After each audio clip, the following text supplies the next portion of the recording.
नमस्कार शेतकरी मित्रांनो, मी इंडियन क्रॉप कल्चर या कंपनीचा प्रतिनिधी। आज आपण आलेलो आहोत पळशी सुपो या गावामध्ये। आपण नमस्कार भाऊ। नमस्कार। काय नाव आहे तुमचं? दिनेश रामेश्वर वानखडे। बरं, तो तुम्हाला हे ड्रिंचिंग करून किती दिवस झाले होते? 15 ते 20 दिवस झाले। बरं, काय फरक जाणवला तुम्हाला ड्रिंचिंग करून? हे ड्रिंचिंग केल्यामुळे जमीन नरम पडली, कडक पडलेली होती। त्यानंतर जमीन नरम पडली आणि पिंगत पण झाड होते।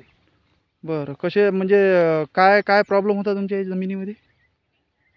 हे पानं असे हे झालते, त्याच्यात हिरवेपणा आला। हे साहेबांनी हे प्रोडक्ट दिलं, पाहू शकता आपण।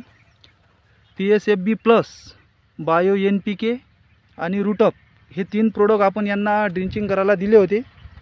आणि ओमनी पण खूप होती याच्यात। ओमनीचं प्रमाण किती होतं तुमच्या जमिनीमध्ये? भरपूर होतं। बरं, आता तुम्ही ओमनी पाहिली काय? नाही, आता दिसत नाही? नष्टच झाली एकदम। एकदम काहीच नाही? काहीच नाही। बरं, आता काय फरक जाणवते तुम्हाला? आता झाडाची पोत सुधारली, बऱ्यापैकी मस्त दिसून राहिले। आता हिरवागार झाला, खराब झाली आणि पत्ती पण खूप चांगली काढून राहिली झाड। खूप। तुमचा मोबाईल नंबर सांगा। 95 88 49 95 88 40 79। बरं, धन्यवाद।